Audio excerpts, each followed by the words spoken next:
નમસ્કાર, આપ જોઈ રહ્યા છો TV9. હું છું જગદીશ. સમાચારની શરૂઆત અને હવે વાત કરીશું નકલી અને ભેળસેળયુક્ત વેપલા સામે કુમાર કાનાણી હવે આકરા વાર કર્યા છે. સરકારને કડક કાયદો બનાવવાની પણ માંગ કરવામાં આવી છે. આરોગ્ય વિભાગની ઘોર બેદરકારીને કારણે આવું થયું છે. ત્યારે ભેળસેળયુક્ત અને નકલી વેપાર કરતા કોઈને કાયદાનો ડર નથી. આવા લોકો સામે કડક હાથે કાર્યવાહી કરવાની જરૂર છે. નક્કર કાર્યવાહી માટે એક કડક કાયદો પણ જરૂરી છે.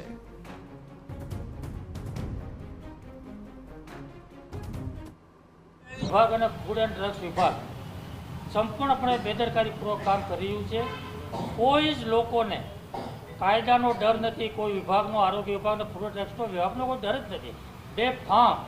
બેફામ મિલાવટ ચાલી રહી છે. નકલી વસ્તુઓ બનાવી રહ્યા છે અને લોકોને વેચી રહ્યા છે.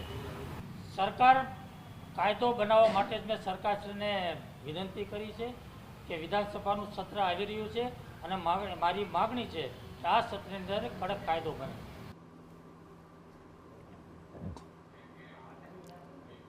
ત્યારે આ ભેળસેળનો ખેલ અને ક્યાં સુધી આ પ્રકારની ઘાલમેલ ચાલશે તે એક સવાલ થઈ રહ્યો છે અને કેટલીક વિગતો મેં આપને આ બિગ વોલ પર સ્ક્રીન પર બતાવવા જઈ રહ્યા છીએ. જેમાં સૌથી પહેલાં ભેળસેળની ભરમારમાં જ્યાં મરચામાં ભેળસેળનો ખુલાસો થયો છે. મરચામાં પણ ભેળસેળ કરવામાં આવી રહી છે. આ એક સૌથી મોટી ચિંતાજનક બાબત કહી શકાય. ત્યારબાદ વધુ એક પ્લેટ ફ્લેશ કરવામાં આવશે મરચા પછી. અન્ય પણ કેટલાક મસાલા છે, તેમાં નકલી હળદરનું પણ કારખાનું આપ સૌને પણ ખ્યાલ છે, સમાચારમાં પણ ઘણી વખત આવ્યું છે. ડુપ્લિકેટ જીરુની પણ ફેક્ટરી મહેસાણા ઊંઝામાં ઝડપાઈ ચૂકી હતી. જોકે તેને લઈને પણ કાર્યવાહી ચાલી રહી છે. બોગસ વરિયાળીનો પર્દાફાશ પણ થઈ ચૂક્યો છે. આ અનેકો ઘટના બની છે. સાથે સાથે ઘી અને ઘીની બનાવટમાં પણ ભેળસેળ થઈ રહ્યું છે. ઘી રોજિંદા વપરાશ માટેની તમામ ચીજવસ્તુઓમાં આ પ્રકારનું ભેળસેળ. પનીરમાં પણ વ્યાપક ભેળસેળ થયું છે. મોટી સંખ્યામાં ટનમાં જ્યાં પનીરની ભેળસેળ જોવા મળી હતી રાજકોટમાં. સિંગતેલ અને કપાસિયા તેલમાં પણ ભેળસેળ આ પહેલાં પણ જોઈ છે. પામોલીન તેલ કઈ રીતે મિશ્રિત કરવામાં આવતું હોય છે અને ત્યાર પછી સિંગતેલ બનાવવામાં આવતું હોય છે. અસલીના નામે નકલીનો ખેલ ચાલી રહ્યો છે. મરચાની વાત કરીએ, સડી ગયેલા મરચા ડીંટિયા સાથે દાળી દેવામાં આવે છે. આખે આખું મરચું દાળી દેવામાં આવતું હોય છે અને આ પ્રકારની ભેળસેળ થઈ રહી છે. ત્યારબાદ સિન્થેટિક ઓઇલનો પણ ઉપયોગ થાય છે. સોલ્યુએબલ રંગની પણ ભેળસેળ કરવામાં આવે છે, જેના કારણે તે લાલ રંગ પકડે.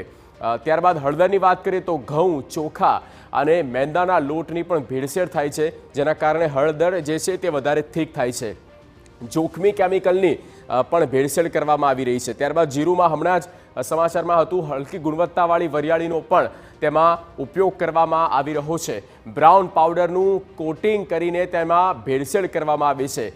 ઘીની વાત કરીએ તો બટાકાનો માવો અને ડાલડા ઘીની પણ ભેળસેળ વર્ષોથી થતી આવી છે. ડાલડા ઘીની અને ડાલડા ઘીનું મિશ્રણ કરવામાં આવે છે અને ઘી પધરાવવામાં આવે છે. સિન્થેટિક અને એલિસોથિયોસાઇટ નેટની પણ ભેળસેળ, આ એક કેમિકલ છે, તેનો પણ ઉપયોગ કરવામાં આવે છે તેલ બનાવવામાં. અને ત્યાર પછી વ્હાઇટ ઓઇલ, સ્વિચ ઓઇલ, સ્પિન્ડલની પણ ભેળસેળ તેલમાં થઈ રહી છે. આ ખરેખર ચિંતાનો વિષય. હલકી ગુણવત્તાવાળા દૂધની ભેળસેળ પનીરમાં આપણે જોઈ હતી. ટનની માત્રામાં જ્યાં પનીર ઝડપાયું હતું રાજકોટમાં. ઝેરી કેમિકલ અને પાવડરની પણ ભેળસેળ તેમાં મળી આવી છે અને તેનાથી તેઓ પનીર બનાવતા હતા. નફો રઝળવાની લાયમાં આ પ્રકારે લોકો જે છે તે વિક્રેતાઓ જે છે તેઓ લોકોના આરોગ્ય સાથે રીતસરના છેડા કરી રહ્યા છે. આ ગંભીરતા તમામ લોકોએ હવે જાગી જવાની જરૂર છે. આ ખૂબ જ ગંભીર મુદ્દો બની ગયો છે. હવે નકલીના ખેલમાં અસલી રહ્યું શું છે તે સમજાતું નથી. એક બાદ એક તમામ ખાદ્ય ચીજ વસ્તુઓ, ખાદ્ય પદાર્થો કે જેમાં મોટા પાયે ભેળસેળ થઈ રહી છે અને તેનાથી આ તમામના સ્વાસ્થ્ય પર તેની અસર પણ પડતી હોય છે અને ગંભીર બીમારીઓ પણ થતી હોય છે.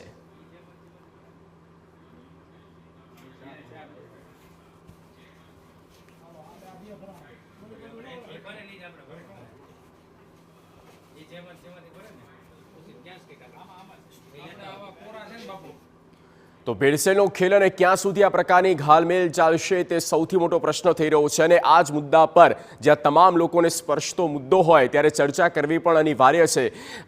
ડૉક્ટર અનિલ પટેલ જોડાયેલા છે ભાજપના નેતા અને સાથે જ ડૉક્ટર હેમાંગ વસાવડા કે જેઓ કોંગ્રેસના નેતા છે, રાજકોટથી જોડાયા છે. આ બંનેનું સ્વાગત છે TV9 પર. સૌથી પહેલાં સવાલ અનિલભાઈ આપને જ કરવાનો રહે, કારણ કે નકલીની એટલી બધી ભરમાર થઈ ગઈ છે કે હવે એમાં અસલી રહ્યું શું છે એ સમજવું ઘણું કઠિન બની ચૂક્યું છે. આપની સરકાર 30 વર્ષ સુધી ઘણા સમયથી ચાલી રહી છે. પાલિકાથી લઈને નગરપાલિકામાં સરપંચ પણ આપનાથી પ્રેરિત છે. એ તમામની વચ્ચે હવે આ મામલો ક્યાં જઈને અટકશે, આ સૌથી મોટો પ્રશ્ન. આપની પહેલી પ્રતિક્રિયા અનિલભાઈ. એ ચોક્કસ કેટલાક બેસરમ લોકો છે કે જે આમ જનતાના આરોગ્ય સાથે ચેડા કરી રહ્યા છે. જી.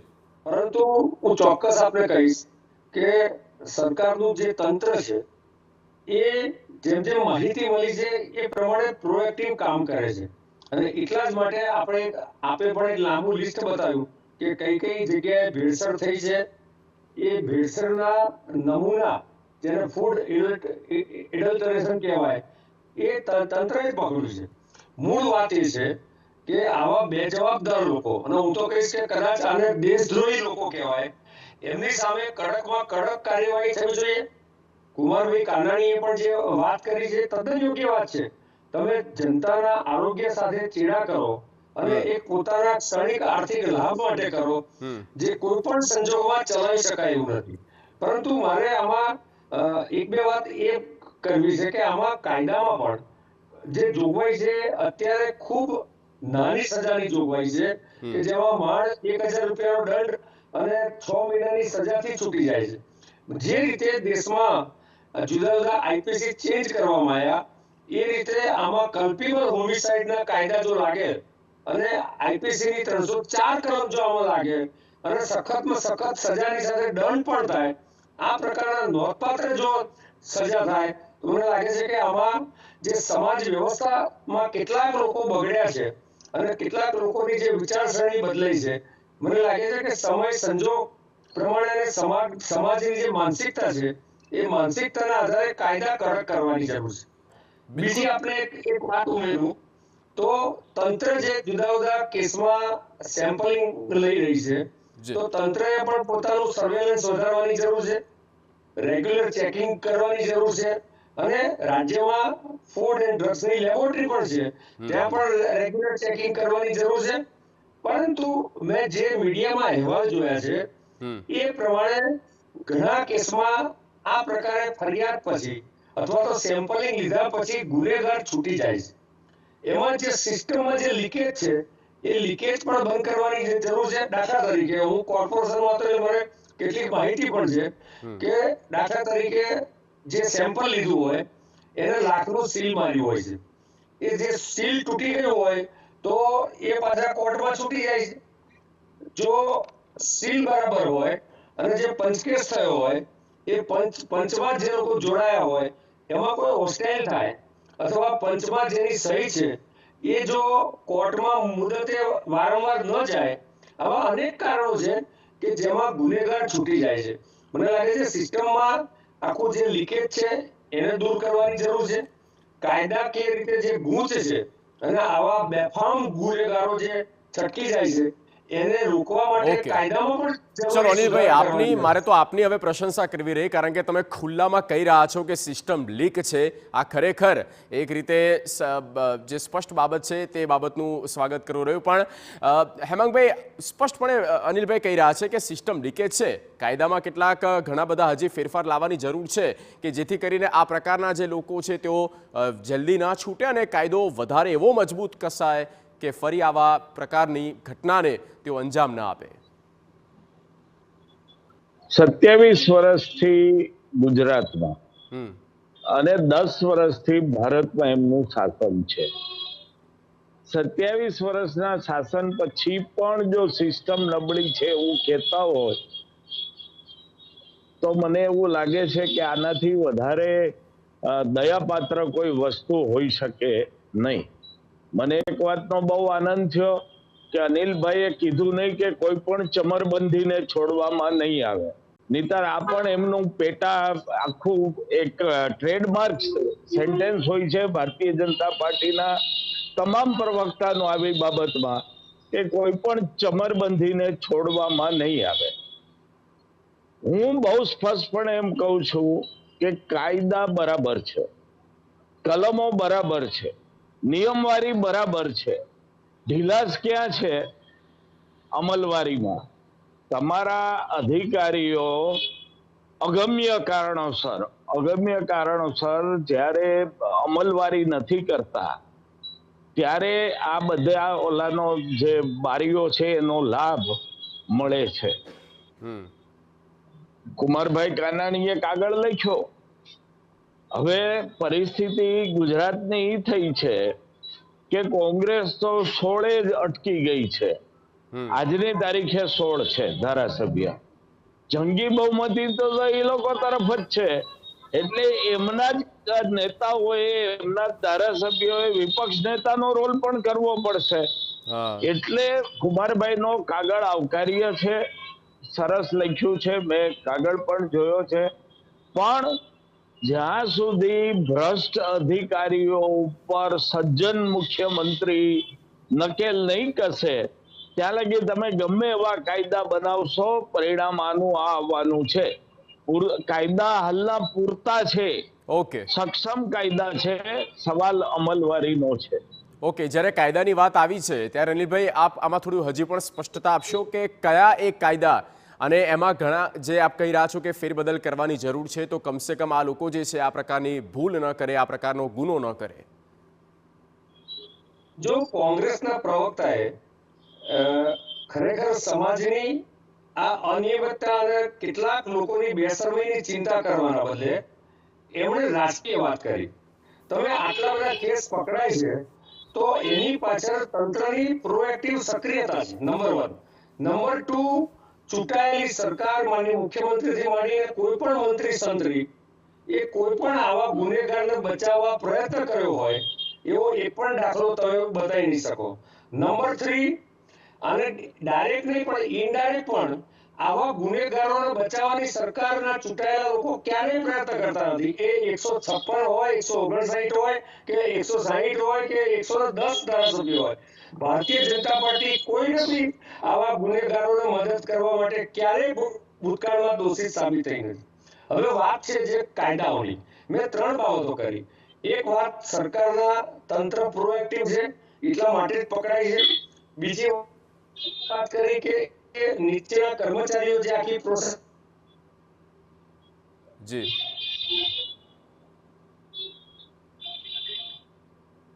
બિલકુલ હેમાંગભાઈ, એ જ સવાલ થાય છે, કારણ કે તમે કોને એડ્રેસ કરવા માંગો છો? ભાજપ કે જે તેના જે ધારાસભ્ય છે તેઓ કહી રહ્યા છે કે ઘણા, જેમ કે આપણે હમણાં જોયું ઇલેક્શનનું રિઝલ્ટ આવ્યું. અનિલભાઈ મારી સાથે જોડાયેલા છે. અનિલભાઈ, આપ મારી સાથે હો તો આપ રિએક્ટ કરજો. જે આપે જે કહ્યું કાયદો, ઓકે, હા અનિલભાઈ આપની વાત પૂરી કરો. કાયદો તો છે જ, પણ કાયદો 1964 એમાંથી એમેન્ડમેન્ટ થયું 76 માં, પછી 86 માં થયું, ત્યારથી આજ દિન સુધી એ જ કાયદો છે. મને લાગે છે કે જો આમાં 304 કલ્પેબલ હોમિસાઇડ, કોઈના આરોગ્ય સાથે ચેડામાં કોઈની જાન લેવાનો પ્રયત્ન, આ પ્રકારના કડક કાયદા અત્યારે 6 મહિનાની સજાને 1000 નો દંડ છે, વધુમાં વધુ 3 વર્ષની સજાને 5000 નો દંડ છે. આ કાયદામાં જેમ કેન્દ્રમાં અમિતભાઈ અને નરેન્દ્રભાઈની સરકારે હમણાં આઈપીસી ના જુદા જુદા કાયદા બદલ્યા, રાષ્ટ્રદ્રોહના બદલે દેશદ્રોહ વાળું જે કર્યું, એમાં આ જ પ્રકારની આતંકવાદ જેવી આ પ્રવૃત્તિ કહેવાય. મને એવું લાગે છે, હું એક ડોક્ટર તરીકે હેમાંગભાઈ આ વાત સાથે સ્વીકારશે કે કોઈ નિર્દોષ વ્યક્તિના આરોગ્ય સાથે એક થોડા આર્થિક લાભ માટે ચેડા કરવા આ કોઈ નાનો મોટો અપરાધ નથી. એમાં કડક સજા થવી જોઈએ. અગત્યનું એ છે કે આને રાજનૈતિક એલિગેશનો કરીને એને ગુનાની તીવ્રતા ઘટાડવાની કોશિશ કોઈ પણ પક્ષના કોઈ પણ વ્યક્તિ કરતા હોય તો મને લાગે છે કે યોગ્ય નથી. અનિલભાઈ, મને એવું લાગે છે કે તમે વિપક્ષ કહે એના કરતાં તમે કહેશો તો તમારી વાત સરકાર જરૂરથી સાંભળશે કે આ પ્રકારના બદલાવની જરૂર છે. ચોક્કસ, હું આપે ખૂબ સારો મુદ્દો લીધો છે અને આપના માધ્યમથી હું સરકારને પણ વિનંતી કરું છું અને સાથે સાથે સરકાર સાથે ડાયરેક્ટ પણ રજૂઆત કરીશ. જેમ કુંવરભાઈ કાનાણીએ રજૂઆત કરી છે.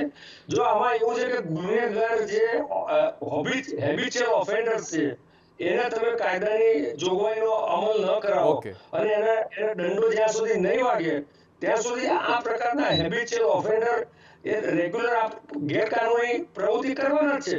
એટલે કાયદો કડક થવો જોઈએ. સાથે સાથે સમાજમાં પણ ચિંતાનો વિષય છે. આપણને પણ કદાચ અડોશ પડોશમાં કે ક્યાંક આપણા ધ્યાનમાં આવે તો આપણે સરકારમાં બી જાણ કરી શકાય છે.